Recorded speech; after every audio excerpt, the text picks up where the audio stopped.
Hey guys, welcome to your next lecture for SFM and हम लोग discussion कर रहे हैं पोर्टफोलियो मैनेजमेंट के इलस्ट्रेशंस का। सही है।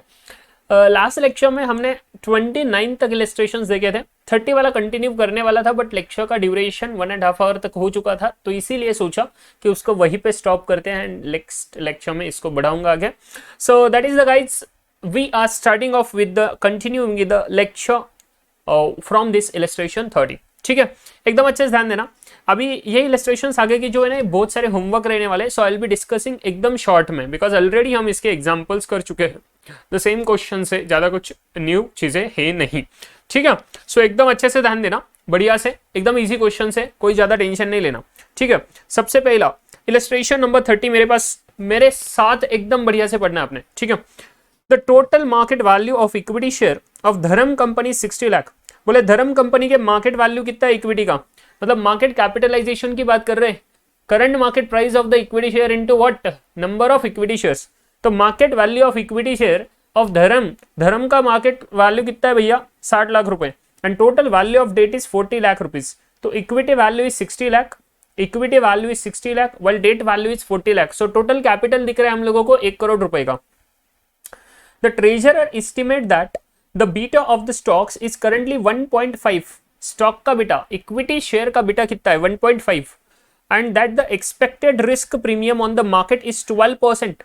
Please understand, they are talking about the market का risk premium, not the company risk premium.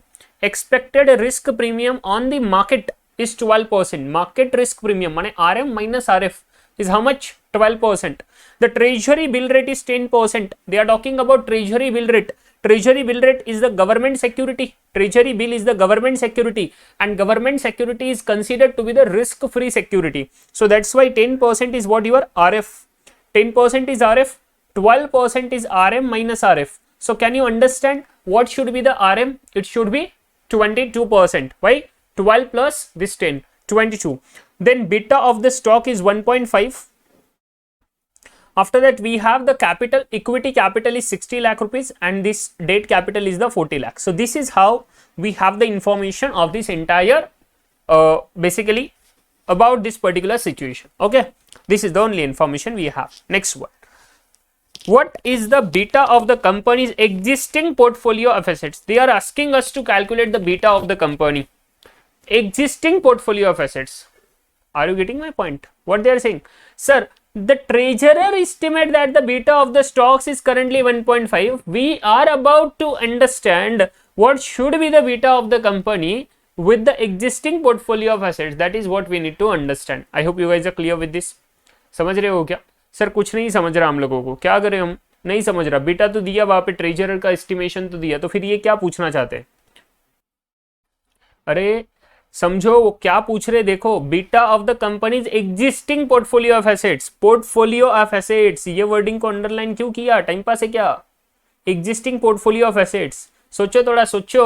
अरे उन्होंने बोला कि beta of the stock is currently 1.5, मतलब this is the beta of equity, और इधर इन लोगों ने हमको जो पूछा है what is the beta of the companies existing portfolio of assets. So इनके पास क्या सिर्फ इक्विटी है क्या? नो ना, they have the equity plus debt. So equity का भी चाहिए, डेट का भी चाहिए, दोनों का मिला के बीटा कितना रहेगा पूछ रहे। सर बीटा तो सिर्फ इक्विटी का निकलता है, ये लोग डेट का क्यों पूछे? ऐसा थोड़ी ना रहता है भैया। बीटा का मेन कॉन्सेप्ट क्या है, जनरल कॉन्सेप्ट क्या बोलता है? बीटा बीटा बोलता है कि भैया सिक्योरिटी का सिस्टमैटिक रिस्क कितना है, that's it. What is my beta? ये कभी मत भूलना, प्रिंसिपल है ये, बेसिक।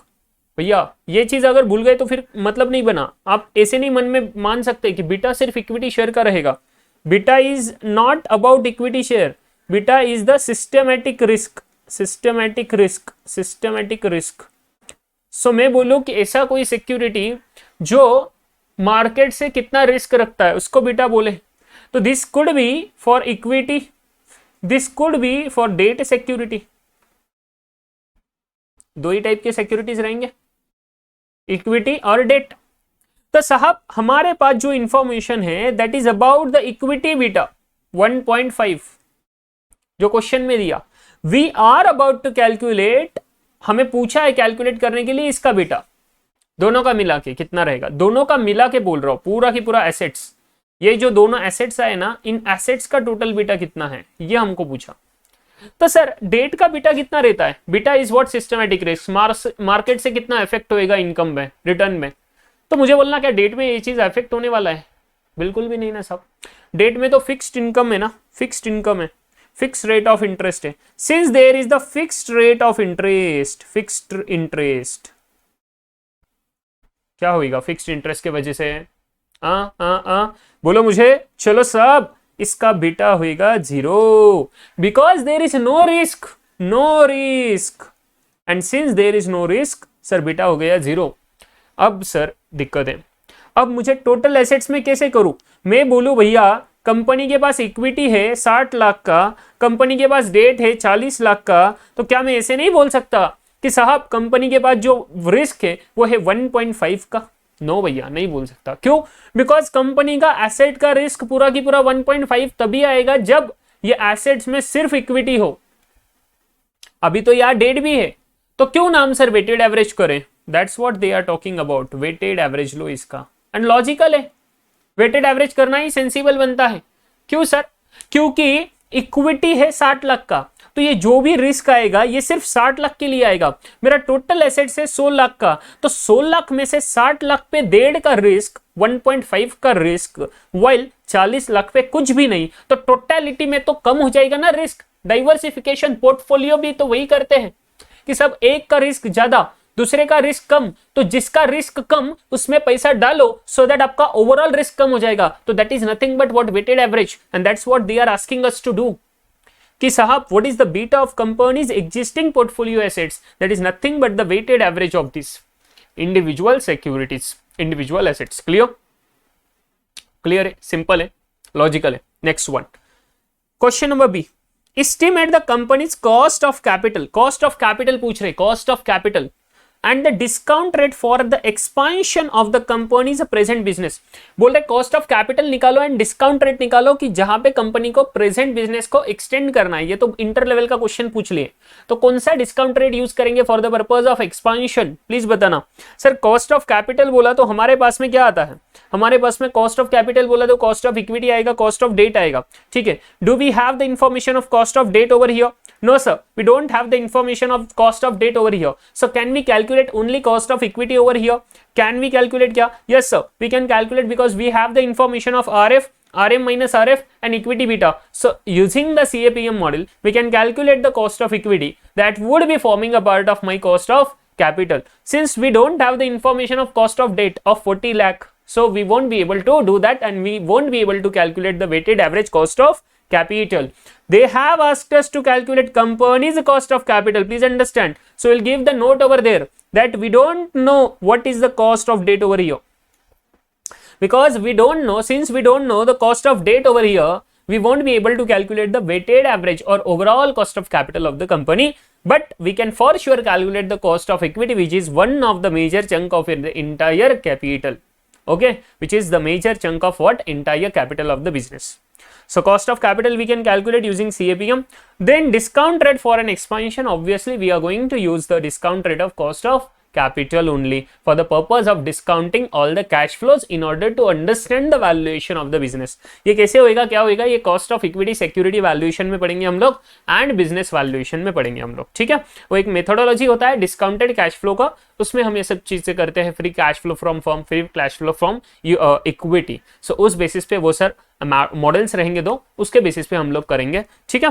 अभी क्या समझना है आप लोगों को? ये वाला चीज वेरी इजी, एकदम सिंपल। चलो लिखो मेरे साथ फटाफट से answer.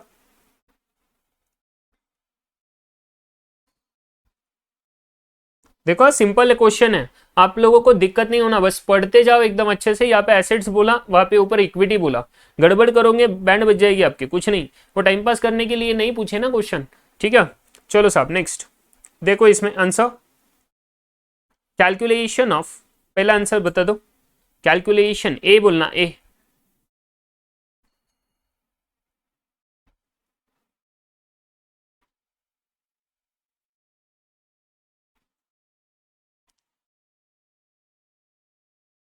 calculation of beta of the companies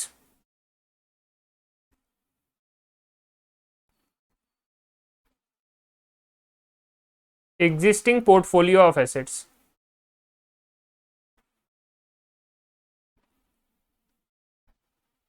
ठीक है, देखो साहब, एग्जिस्टिंग पोर्टफोलियो का बीटा निकालना है हम लोगों को। एसेट्स इंडिविजुअल बीटा, नहीं एक सेकेंड, एसेट्स उसका value, market value,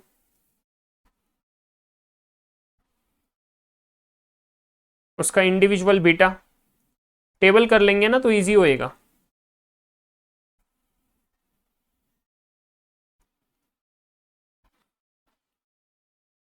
weighted average,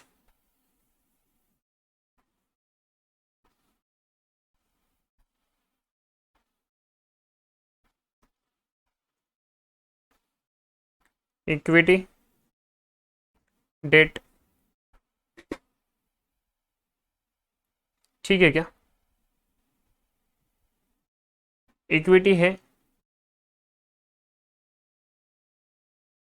60 lakh, ये है 40 लाख,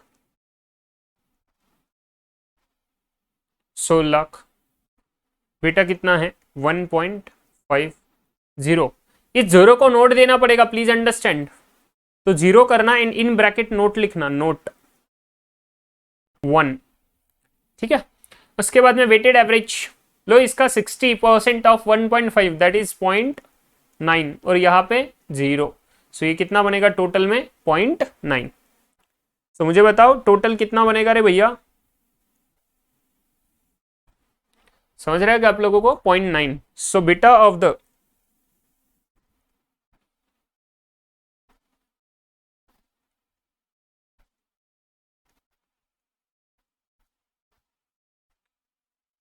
कंपनीज, यस लिख लिया मैंने, existing portfolio of assets, actually वो पॉज करके लिखा क्योंकि वो हैंग हो रहा था बहुत ज्यादा, तो ठीक है। Beta of the companies existing portfolio of assets is equal to 0.9। हम लोगों को नोट लिखना है, देखते हैं एक बार, कोई दिक्कत नहीं आना चाहिए।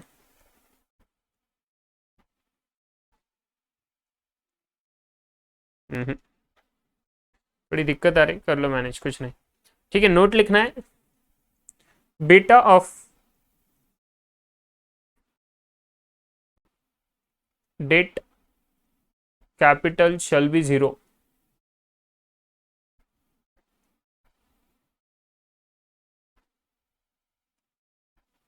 Due to its nature of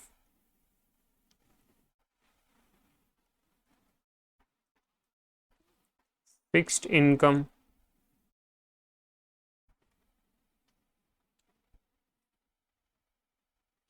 due to its nature of fixed income. Clear, समझ रहे हो अच्छे से? चलो next, B,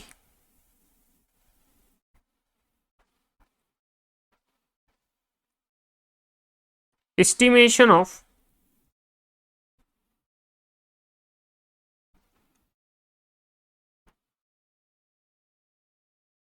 company's cost of capital, ये पहला चीज है, बी में भी फर्स्ट वन है ना ये। We don't have the information of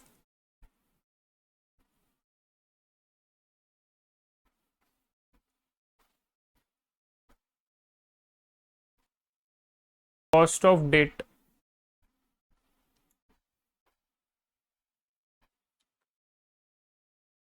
cost of equity as per CAPM is equal to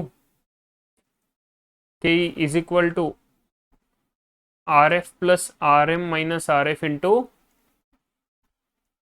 beta. RF कितना है भैया, जवाब क्वेश्चन में 10%, RM minus RF 12% and beta 1.5।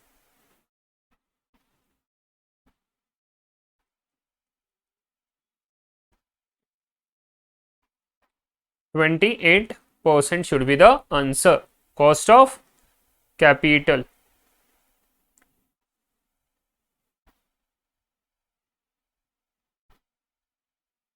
Just a minute. अरे सॉरी, ये बीटा हमने 1.5 लिया ना, ये 0.9 लेंगे ना, पोर्टफोलियो का निकालना है तो। कंपनीज कॉस्ट ऑफ कैपिटल पूछा ना, तो 0.9, सॉरी, ठीक है। सो 0.9 लेंगे तो कितना होएगा ये, 10.8, 10.8 प्लस 10 दैट इज 20.8। एक सेकेंड सुनो, ये जरूरत ही नहीं पड़ेगा कॉस्ट ऑफ डेट का हमें, क्योंकि हम अगर 0.9 ले ले डायरेक्टली तो इसका जरूरत नहीं पड़ेगा, प्लीज सॉरी, ये इतना है ना, रफ कर दो कॉस्ट ऑफ डेट का, ठीक है। हम डायरेक्टली बीटा ले लिए 0.9, तो we don't need to have the information of cost of debt, वो पूरा एडजस्ट हो गया इसी में 0.9 में, ठीक है। ठीक है, माई मिस्टेक, प्लीज गाइड्स इतना रेक्टिफाई कर लो, वो नोट देने का जरूरत नहीं है, क्योंकि हम लोग बीटा देखो, कॉस्ट ऑफ इक्विटी मत बोलो, कॉस्ट ऑफ कैपिटल बोल दो, कॉस्ट ऑफ कैपिटल, क्योंकि हमने बीटा डायरेक्टली पोर्टफोलियो का लिया, portfolio of assets of the company, सही है। तो cost of capital as per CAPM KC, ठीक है। तो बीटा डायरेक्टली पोर्टफोलियो का लिया, उस बेसिस पे हम लोग ये करें, ठीक है। तो आप लोगों को कोई दिक्कत नहीं आना चाहिए, ठीक है। ध्यान में रखना प्लीज है कि यहाँ पे बीटा डायरेक्टली ना पोर्टफोलियो का लेंगे, बीटा पी, ठीक है, ये मिस्टेक मत करना। Okay, and the next one is the discount rate for the expansion of companies present business, obviously हम लोग यही यूज करेंगे इन case of expansion plan.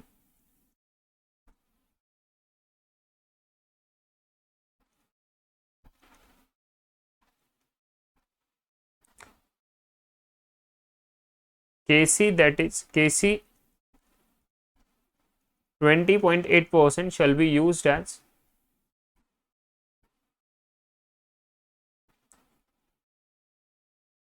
discount rate।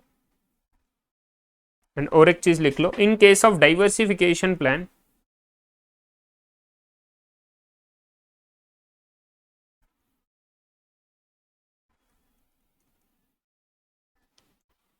a different discount factor would be used।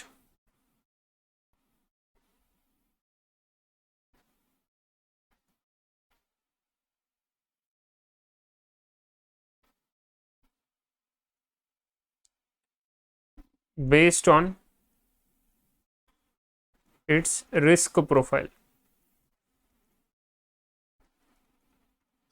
ये चीज समझ लो क्या बोल रहे हैं, सिंपल है कि सब ये जो कॉस्ट ऑफ कैपिटल है कंपनी का, ये तो हम लोग यूज करेंगे जब भी बिजनेस ग्रो होएगा, एक्सपांड करेगा, ठीक है। क्योंकि whenever we want to calculate और do any calculation, consider the discount rate for the cash flows, हम लोग एक लॉन्ग टर्म रेट लेते हैं, and long term rate is nothing but the cost of capital of the company, सही है। But जब हम बोले कि कोई डाइवर्सिफिकेशन प्लान है, मतलब अलग अलग इंडस्ट्री में जा रहे हैं, या सर कोई बना रहा था, मान लो ये हाईलाइटर कोई बना रहा, अभी ये कंपनी सोच रहा नहीं भाई मुझे हाइलाइटर नहीं, हाइलाइटर के साथ में कोई बॉटल का बिजनेस शुरू करना, तो both are different industries, getting my point. Even if they will have the raw materials of plastic, so उसका बॉटल अलग, उस बॉटल का प्लास्टिक अलग रहेगा, ये अलग रहेगा, so they already have the diversification of the business, सही है। अभी डाइवर्सिफिकेशन की वजह से क्या होगा, they would be bearing with the different kinds of risk, जो अभी ये बिजनेस में चल रहा था वो रिस्क सभी के सभी उसको एप्लीकेबल नहीं हो सकते शायद, या एडिशनल रिस्क वहां पे आएंगे, या कुछ कम आएंगे, कुछ यहाँ पे नहीं रहेंगे, कुछ वहां पे। So this is how we need to work on, कि सिर्फ इस बिजनेस का जो कॉस्ट ऑफ कैपिटल बनता है उसके बेसिस पे you can not the discount, समझ रहे हो, you need to look at the different risk profile, and based on that you can calculate and use the discount rate for that particular business. तो that's why वो second line बोला कि अगर diversification plan होता है तो in that scenario different factor would be used considering its risk profile. This was illustration number 30, ये please mark करके रख देना, वेरी इंपॉर्टेंट, वो बीटा वाला पॉइंट बस, बाकी कुछ नहीं, बाकी इजी है। क्या चीजें मार्क करनी, वो बीटा वाला पॉइंट मार्क करके ले लो, एंड इसके यहाँ पे ना थोड़ा सेल्फ नोट दे दो।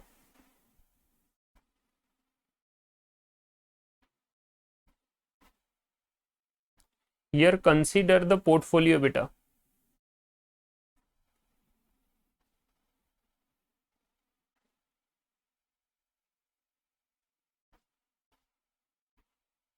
and not separate for, and not separately, due to non availability of KD, cost of debt. तो हमने सेपरेटली नहीं लिया, पोर्टफोलियो का बीटा कंसीडर करके ओवरऑल कॉस्ट ऑफ कैपिटल निकाला 20.8%। ठीक है, so this was your question number 30, illustration number 30। Next one, illustration number 31। ये काफी बेसिक क्वेश्चन है, लिख के रख देना इसको। You can choose to invest in 2 shares A and B. 2 share से आपके पास में, आपको इन्वेस्टमेंट करने के लिए अपॉर्चुनिटी है। एक के एक्सपेक्टेड रिटर्न दिए दोनों के 10%, 15%। दोनों का एच डी दिया है 10%, 20%। The correlation between the returns of this 2 shares, मतलब आर दिया है, R A and B. R A B कितना है? 0.15। Your portfolio consists of 100 A shares and 50 B shares. The current price of the A is 50 and current price of B is 100. Calculate the expected return and standard deviation of the portfolio. काफी easy question है। Expected return and standard deviation निकालना है। आप लोग कैसे करोगे? एकदम simple सा। हम लोग क्या करेंगे, एकदम ये कर रहा हूं मैं, शॉर्ट में सॉल्व कर रहे हैं। सबसे पहले तो हम लोग क्या करेंगे, इन दोनों का वेट्स निकाल लेंगे कि कितना हो रहा है। यहाँ पे बोले कि 100 शेयर से ए के एंड 50 शेयर से बी के, बट दोनों के प्राइजेस कुछ अलग अलग है, तो ये लगभग साथ में ही आने वाले, क्योंकि प्राइजेस उल्टे एग्जैक्टली। ठीक है, सो देख लो। सबसे पहले पहला कैलकुलेशन बनता है मेरा,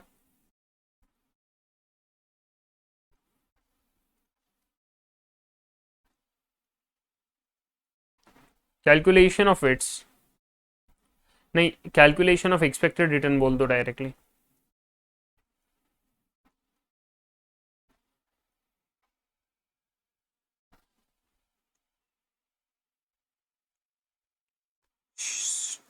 shares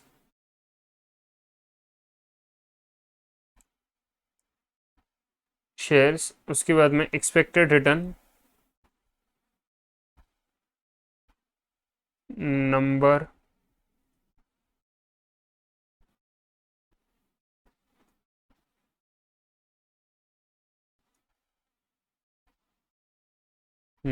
price A B. Expected return कितना है? 10%, 15%। नंबर है 100 एंड 50, प्राइस है 50 एंड 100।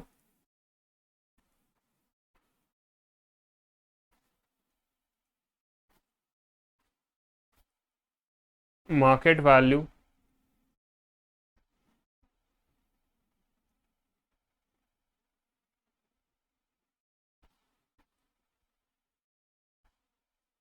इन दोनों का मल्टीप्लिकेशन करो 5000,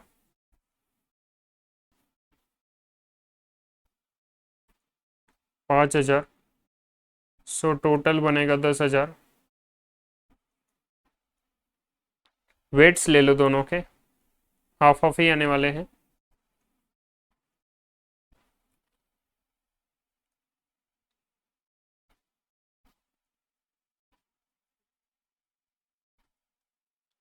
point 5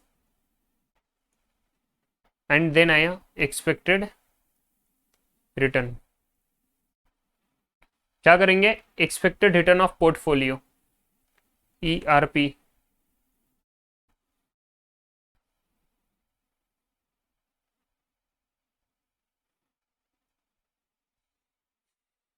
ten into 0.5 that is 5%, 15 into 0.5 that is 7.5%। दोनों का आधा बीच में आ जाएगा 12.5%। ठीक है, this is my final answer. Expected return तो मिल गया, वैसे ही आप लोगों को निकालना है रिस्क। क्या निकालने को बोले? Calculation of the standard deviation of portfolio.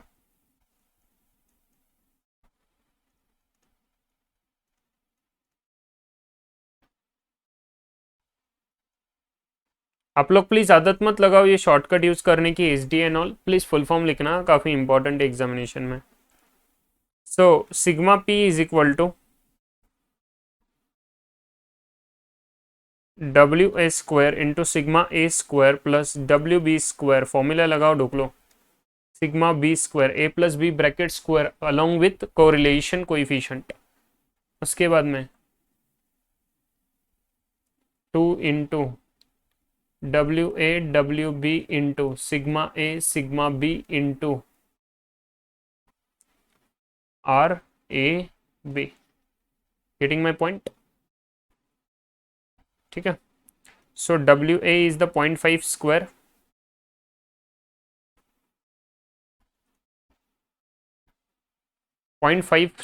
Into sigma ए कितना है मेरे पास 10%,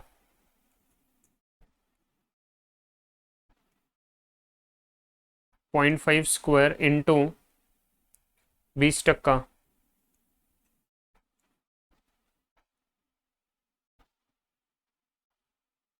2 इंटू 0.5 इंटू 0.5 इंटू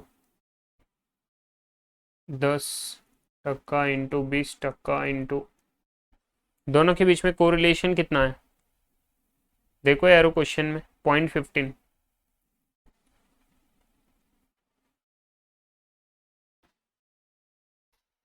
ठीक है, नेक्स्ट वन। इन सबको सॉल्व करो and you will get the answer. अभी मैं डायरेक्टली आंसर बताने वाला हूँ। इसका आंसर आप लोगों को मिल जाना चाहिए 1.4%। नहीं, एक सेकंड, ये लोग कुछ अलग किए गया, ये यही करना चाहिए इन लोगों ने।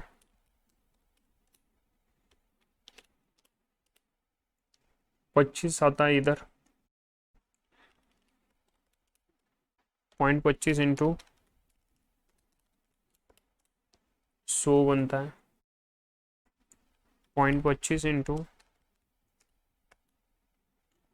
10 इंटू 20 0.15, 15 बनता है इधर,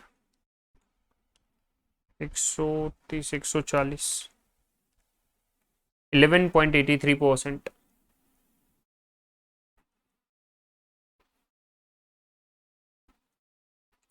ठीक है, 11.83% should be the standard deviation of the portfolio. Calculation done. Expected return आया 12.5%, स्टैंडर्ड डिविएशन आया 11.83%। बहुत ही ज़्यादा है ना, बहुत ही ज़्यादा है। अगर ऊपर गया तो बहुत अच्छी बात, बट नीचे आया तो बैंड बच जाएगी, मतलब ऑलमोस्ट नहीं के बराबर ही रिटर्न मिलेगा। आधा टक्का रिटर्न मिलना क्या सेंस बनता ना। चलो, इलस्ट्रेशन 31 हो गया। 32, please guys this is the homework. 32, ये पीछे का भी होमवर्क ही देना था 31 वाला, बट चलो ठीक है। 32 हो गया आपका, देख लो। चलो फटाफट से मैं आपको बस एक्सप्लेन कर रहा हूँ क्वेश्चन पर से, ध्यान दो। एक्सपेक्टेड रिटर्न दिया है स्टॉक एक्स का, डिमांड बोला है, प्रोबेबिलिटी दिया है, रेट ऑफ रिटर्न दिया है। हर एक प्रोबेबिलिटी में स्टॉक का एक्सपेक्टेड रिटर्न निकालना है। वेरी इजी कि डायरेक्ट इसका मल्टीप्लिकेशन कर लो, वेटेड एवरेज ले लेंगे, आपको एक्सपेक्टेड रिटर्न मिल जाएगा। मैं आपको आंसर बता रहा हूँ, स्टॉक का एक्सपेक्टेड रिटर्न कितना आएगा। ठीक है क्या? क्वेश्चन नंबर 32, एक्सपेक्टेड रिटर्न आना चाहिए आपका 22%। उसके बाद में स्टैंडर्ड डिवीएशन, स्टैंडर्ड डिवीएशन में आप लोगों को याद है, हम लोग एक्स लेते हैं, पी लेते हैं, एंड उस बेसिस पे हम लोग है ना टेबल बनाते हैं। तो हम लोग एक्स बनाते हैं रेट ऑफ रिटर्न, उसके बाद में पी लेते हैं, फिर पी एक्स लेते हैं, याद है क्या? अरे बोलो प्लीज। उसके बाद में एक्स माइनस एक्स बार लेते हैं, ये पी एक्स का जो टोटल आएगा ये एक्स बार मिल जाएगा। ठीक है, उसके बाद में एक्स माइनस एक्स बार लेते हैं, ब्रैकेट स्क्वायर करते हैं, उसको प्रोबेबिलिटी से मल्टीप्लाई करते हैं, एंड फिर इसका जो टोटल आता है इसको हम लोग बोलते हैं वरायंस। एंड इस वरायंस का हम लोग क्या करेंगे, स्क्वायर रूट लेंगे, तो एच डी बन जाएगा। प्रोबेबिलिटी है तो हम लोगों को क्या एवरेज करने की जरूरत है क्या? No, it would be already averaged. तो H D is equal to यह आएगा वरायंस का स्क्वायर रूट।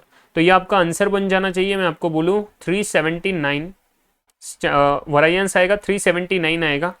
यहाँ पे आंसर आपका आना चाहिए 379, ऑब्वियसली परसेंटेज स्क्वायर रहेगा ये, एंड 379 का स्क्वायर रूट लेंगे तो 19.7% का आपका आंसर आना चाहिए। ठीक है, नेक्स्ट हम लोगों को पूछा है थर्ड वाला चीज, कोएफिशिएंट ऑफ वेरिएशन। आपको याद रहेगा कोएफिशिएंट ऑफ वेरिएशन का मैंने आपको फॉर्मूला बताया था, क्या होता है? H D by mean into 100। क्या बोलता है ये फॉर्मूला कि जो मेरा एवरेज रिटर्न है मीन, उससे कितना ऊपर नीचे जाने का संभावना है उसका रेशियो ले रहे हैं, समझ रहे हैं क्या। तो कोएफिशिएंट ऑफ वेरिएशन निकालना, तो एच डी तो हम लोगों को मिल गया, मीन भी मिल जाएगा एक्स बार। ये एक्स बार आपका आ जाना चाहिए, मैं आपको बोलूँ कितना आएगा, एक्सपेक्टेड रिटर्न एक्स बार आएगा 22%, ऊपर बोला है 22%, हाँ। सो 22% है, 379 है। एच डी बाई मीन करो 19.47 डिवाइडेड बाई 22 एंड इंटू 100 करेंगे, आप लोगों को आंसर मिल जाएगा 0.885। This should be the coefficient of variation. Very easy question, कुछ नहीं है, होमवर्क ले लेना। 32। Then 33, 34 again the very very easy questions. Illustration 32 क्या 33 क्या बोल रहा है, देखो इंडिविजुअल है जिसने 70,000 रुपए इन्वेस्ट करे in stock that is a beta of 0.7 and he is invested 80,000 in stock with a beta of 1.5. If these are the only two investments in your portfolio, what will be the portfolio beta? Portfolio beta कितना रहेगा, बहुत easy question है। portfolio beta will be nothing but the weighted average।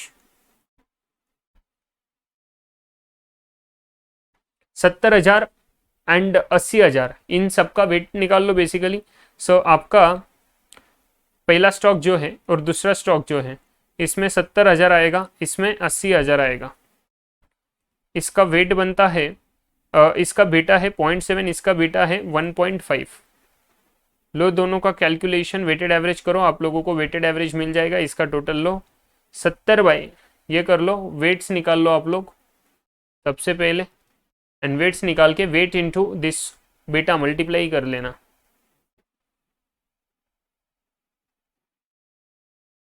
बेटा into W, और इसका जो total बनेगा वो टोटल आप लोगों को मिल जाएगा पोर्टफोलियो बेटा, बेटा ऑफ पी। ठीक है, very easy question. Illustration number 34 देखना मेरे साथ। Security A has the expected return of 20%, standard deviation of 30%. B has the expected return of 26%, standard deviation of 60%. If the correlation between A and B, मतलब R, A and B दिया है 0.5, expected return निकालो, standard deviation निकालो, portfolio का comprising 40% of security है, 60% of security भी, expected return again आएगा मेरा weighted average। Very easy question, again homework, completely homework। तो ये आएगा मेरा वेटेड एवरेज, और अभी जो किया था एग्जैक्टली वैसे ही आप लोगों का आगे आंसर बनने वाला है स्टैंडर्ड डेविएशन में। टू स्टॉक का A plus B bracket square वाला फॉर्मूला, टू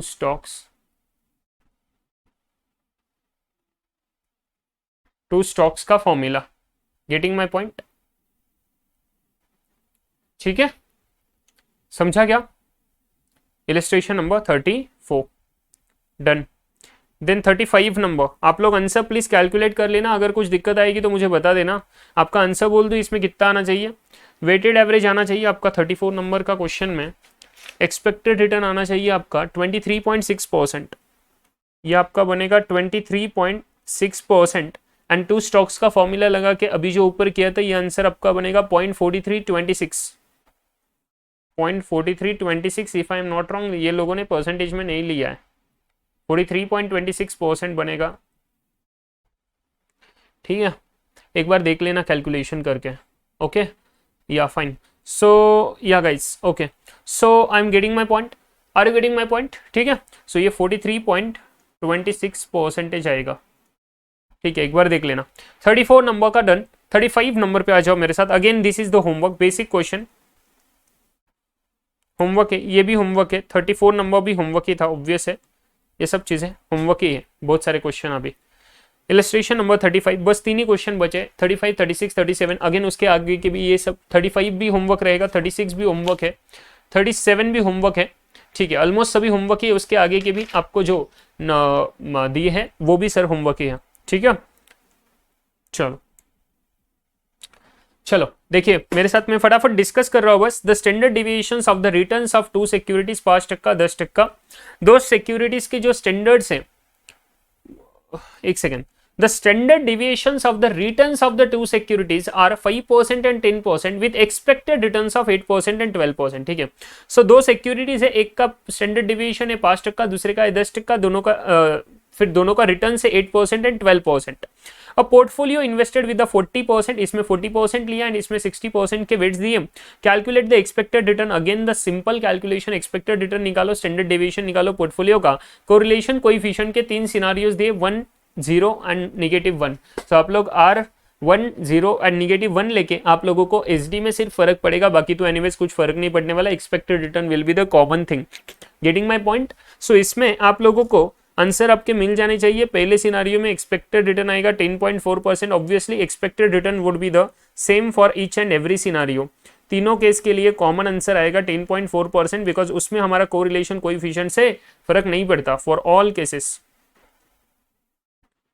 बट हमारा स्टैंडर्ड डिविएशन जो आएगा वो आएगा, मैं बोलूँ पहले केस में आएगा आपका, पहले केस में स्टैंडर्ड डिविएशन आएगा 8%, दूसरे केस में आपका स्टैंडर्ड डिविएशन आएगा 6.3%, थर्ड केस में आपका स्टैंडर्ड डिविएशन आएगा, again the two stock formula use करना है, एकदम फालतू क्वेश्चन है, बाकी कुछ नहीं है, 4%। Sorry for the language, but क्या करूँ ना, मतलब इतना सब बड़े बड़े क्वेश्चंस करने के बाद, अच्छे अच्छे क्वेश्चंस करने के बाद ये लोग ऐसे क्वेश्चंस पूछेंगे तो मजा नहीं आता। ठीक है, इलस्ट्रेशन 35, 36 नंबर, ये आंसर ऐसे आ जाना चाहिए आपका। This is again the homework. ये बड़ा वाला कैलकुलेशन रहेगा, हम लोग जो करते थे आपको याद रहेगा, जो कॉलम्स बना के करते थे, x minus X bar bracket square and then ये प्रोबेबिलिटी नहीं है तो नॉर्मल कैलकुलेशन है, x minus X bar bracket square divided by n करके जो आएगा वरायंस मिलेगा, वरायंस के बाद में स्क्वायर रूट लेंगे तो स्टैंडर्ड डिविएशन मिल जाएगा दोनों के स्टॉक्स का। ठीक है क्या? सो वो चीज़ करना है आपको, हिस्टोरिकल डेटा का क्वेश्चन है, बाकी एकदम ईजी है। देखो कैलकुलेट द मीन रिटर्न्स, तो इसका सबका है ना सिंपल एवरेज ले लेना, आपको आंसर मिल जाए। इसका भी सेम चीज, स्टैंडर्ड डिविएशन के लिए मैंने बोला x, इसको ले लो x, ठीक है, उसके बाद में x बार मिलेगा, x बार जो मिलेगा x माइनस एक्स बार करने का। सो हमारे क्या क्या कॉलम्स बनते थे एक बार याद करो, x का कॉलम एक आएगा, उसके बाद में y का कॉलम आएगा, उसके बाद में इसका जो सिंपल एवरेज लेंगे, इधर इधर भी एवरेज लेंगे।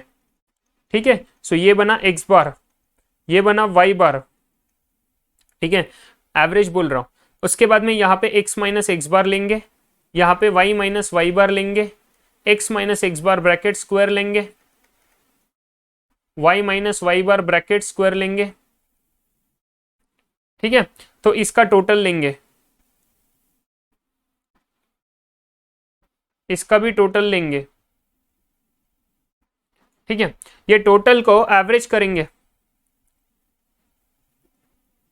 Divided by n, divide by n, n कितना है, n यहाँ पे दिए 5 साल, n 5 साल 11 से लेके 15, 5 years, n is equal to 5 years. ठीक है, सो यहाँ पे ये करेंगे तो आपको मिलेगा variance of a, variance of x, और यहाँ पे मिलेगा var ऑफ y, एंड इसका SD निकालना है आप लोगों को, तो SD इज इक्वल टू इसका वरायंस, इसका भी वरायंस। ठीक है, सो ये आपको आंसर मिल जाएगा, मैं आपको आंसर बोल रहा हूँ, एकदम इजी इजी क्वेश्चन है गाइस, कम ऑन। ये आपको x बार मिलना चाहिए 6.56%, 6.56%, ये आपको मिलना चाहिए 1.28%, ये आपको SD मिलना चाहिए x का 4.41%, आपको SD मिलना चाहिए y का 23.11%, y में बहुत ही ज़्यादा रिस्क लग रहा है। एंड उसके बाद में अगर मैं आपको वरायंस का नंबर दे दूं तो वरायंस मिलेगा इसी का 90.41% स्क्वायर और इसका 533.87% स्क्वायर। ऑब्वियस है, इसका स्क्वायर करेंगे तो आपको वरायंस के नंबर वैसे भी रिवर्स कैलकुलेशन से मिल सकते थे। Getting my point? So 36 number is also done, 36 number is also done. You should be able to calculate this, very very easy question. ठीक है, next 37 number बोल रहे हैं, on the basis of the results from illustration 36, the last question for your homework। वो बोल रहे कि जो रिजल्ट्स आए ना 36 में, ये जो हमारे नंबर्स बने अभी, पोर्टफोलियो रिटर्न निकालो एंड पोर्टफोलियो रिस्क निकालो। अगर वेट्स इक्वल है दोनों के तो दोनों के वेट्स 0.5 लेना, 0.5 वेट्स लेके आप लोगों को वेटेड एवरेज लेना है तो एक्सपेक्टेड रिटर्न मिल जाएगा। इसका 0.5 लेना, इसका 0.5 लेना, आप लोगों को आंसर मिल जाएगा। मल्टीप्लीकेशन करके वेटेड एवरेज समेशन कर दो, that's it, you will be getting the expected return. Portfolio return तो मिल जाएगा वेटेड एवरेज से, दिस इज वेटेड एवरेज।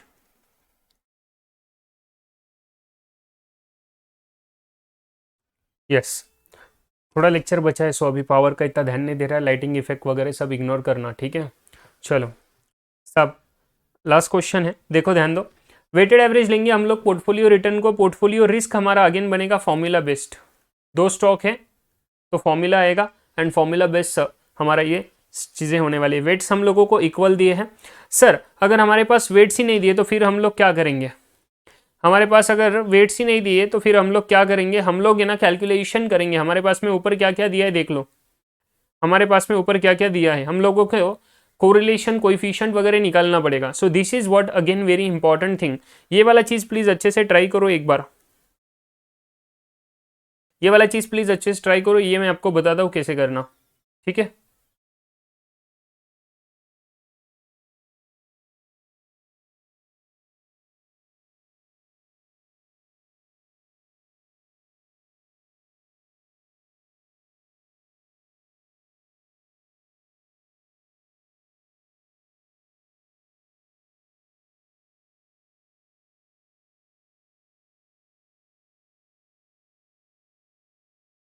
हम्म, अब आप लोगों ने अगर ट्राई किया रहेगा तो अच्छी बात है, थोड़ा दिमाग लगाया होगा। जहाँ पे हमारे पास वेट्स नहीं दिए, मतलब वी डोंट नो कि कितना पैसा कहाँ पे लगाना है। सर जब हमें नहीं पता रहता तो हम लोग क्या करते हैं? Calculate the weights. सर कोई भी बंदा रैशनल इन्वेस्टर अगर देखूं तो वो बंदा उस पोर्टफोलियो बनाना चाहेगा जिसका रिस्क सबसे कम हो, जिसका रिस्क सबसे कम हो। तो मिनिमम वरायंस पोर्टफोलियो में हम लोग, याद रहेगा आपको, मिनिमम रिस्क पोर्टफोलियो में या मिनिमम वरायंस पोर्टफोलियो में हम लोगों ने ये कैलकुलेशंस करा था फॉर्मूला का बेस पे, सही है? तो वो वाला चीज यहाँ पे यूज करना है, वो वाले बेस पे आप लोगों ने कैलकुलेशन करना जरूरी है, सही है क्या? तो कैसे करते हैं? हम दूसरे का वरायंस लेते हैं, मतलब सिग्मा वाई स्क्वायर माइनस दोनों का क्या? कोवरायंस, दोनों का covariance, covariance of X Y, दूसरे का वरायंस डिवाइडेड बाई माइनस दोनों का कोवरायंस डिवाइडेड बाई दोनों का variance, sigma square plus sigma Y square, दोनों का variance minus 2 into covariance. ये हमारा फॉर्मूला होता था in order to calculate the weight of X. Weight of X को कैलकुलेट करने के लिए हम लोग ये यूज करते थे। तो इस बेसिस पे आप लोग वेट ऑफ एक्स निकालो, वेट ऑफ एक्स मिल जाएगा, वेट ऑफ वाई मिल जाएगा रिमेनिंग वाला। तो उस बेसिस पे and weight of Y is equal to 1 minus weight of X. थोड़ा हैंग हो रहा है, टेंशन मत लो, एकदम इजी चीज़ है। प्लीज़ थोड़ा 5-10 मिनट के लिए कंट्रोल कर लो, नहीं तो ये लेक्चर आधा अधूरा रह जाएगा। बस लास्ट क्वेश्चन है इसलिए थोड़ा मैनेज करने को बोल रहा हूँ, बाकी कुछ नहीं तो वेट करता था। ठीक है, weight of Y is equal to 1 minus weight of X. ठीक है, इस बेसिस पे वेट ऑफ एक्स मिल जाएगा, वेट ऑफ वाई मिल जाएगा and you will be able to calculate this particular thing. Weights मिल गए तो सर आप लोग क्या करोगे? Again the same thing, weighted average करोगे एंड फॉर्मूला बेस पे क्वेश्चन सॉल्व करोगे। क्लियर गया? Illustration number 37 is done. So इस बेसिस पे हमारा पूरा की पूरा ये सब डिस्कशन खत्म हो जाता है साहब। सर ये सभी के सभी हमारे क्वेश्चंस खत्म हो गए हैं। मैंने जो आपको बुकलेट दिया हुआ है स्टूडेंट्स, जो आगे के 3-4 क्वेश्चन है अगेन द सेम थिंग है, जो आपके टेस्ट योर नॉलेज के सेक्शंस के रहते हैं, वो क्वेश्चन जो है आगे के वो रहते हैं सीएमए मॉड्यूल फाइनल वाला जो है। सो आपके मॉड्यूल से बेसिकली जो टेस्ट योर नॉलेज के चैप्टर खत्म होने के बाद रहते हैं वो वाले क्वेश्चंस है। सो वो क्वेश्चंस जो है वो क्वेश्चंस भी सेम ही है ऑलमोस्ट, तो पूरे होमवर्क रहेंगे, बाकी कुछ नहीं। बाकी सीए मॉड्यूल से, फाइनल मॉड्यूल से मैं अलग से लेक्चर्स अपलोड करूंगा, सभी के सभी इलस्ट्रेशंस हैं उसके, तो वो भी सब आपको मिलने वाले हैं। अभी ये सब हमारा खत्म हो जाता है portfolio with all the illustrations, 37 illustrations, जिसमें आज ही काफ़ी सारे होमवर्क दिए। इसके पहले तो होमवर्क इतना दिया नहीं था कभी, है ना, क्लास वर्क ही देता था। सो ये सब चीज़ें आप लोगों ने एकदम अच्छे से सॉल्व करके लेनी है, एकदम ईजी क्वेश्चन है, बाकी कुछ दिक्कत नहीं आनी चाहिए। अगर कुछ क्वेरीज वगैरह रहेगा तो obviously you can let me know and we will discuss all the queries. ठीक है, जो आरटीपीज एमटीपीज के क्वेश्चंस होते हैं वो क्वेश्चंस हम अलग से करेंगे एंड उसके पूरे लेक्चर्स में अलग से आपको प्रोवाइड करूंगा। सो अभी के लिए मैं डिक्लेयर कर सकता हूं कि पोर्टफोलियो मैनेजमेंट का चैप्टर हम लोग यहाँ पे खत्म कर रहे हैं विद द इलस्ट्रेशंस पार्ट। जो आपके एडिशनल क्वेश्चंस है सीए मॉड्यूल के सभी क्वेश्चंस है हमारे, ठीक है, स्टडी मैट के आईसीआई के जो क्वेश्चंस है मेरे इलस्ट्रेशंस के अलावा, ये इलस्ट्रेशंस के अलावा जो आईसीआई मैट के क्वेश्चंस है, आरटीपीज एमटीपीज सीए सीएमए सब मुझे कवर करना है, बाकी कुछ नहीं। ऑब्वियस है मैं इतना डिटेल में कवर नहीं करूंगा, अब जहाँ पे नए क्वेश्चंस बनेंगे वो डिटेल में लेंगे, अदरवाइज हम लोग है ना कवर अप करेंगे, एकदम शॉर्ट में आपको गो थ्रू कराऊंगा सब चीजें। ठीक है, सो उस हिसाब से हम लोग आगे बढ़ेंगे and we will be done with this particular chapter full fledged way में उस तरीके से। बट उसका लेक्चर अलग से आएगा, हम मिलेंगे नेक्स्ट लेक्चर में विद द नेक्स्ट चैप्टर जिसका नाम है म्यूचुअल फंड्स। हम म्यूचुअल फंड स्टार्ट करेंगे नेक्स्ट चैप्टर में और नेक्स्ट लेक्चर में, एंड एकदम बढ़िया से उसको पढ़ने वाले हैं। सो एकदम एनर्जी के साथ रहना, सही है। चलो गाइस, तो मिलेंगे नेक्स्ट लेक्चर में, तब तक के लिए अच्छे से ध्यान रखना अपना खुद का, अपने फैमिली का। Be positive, be confident, take care and bye bye.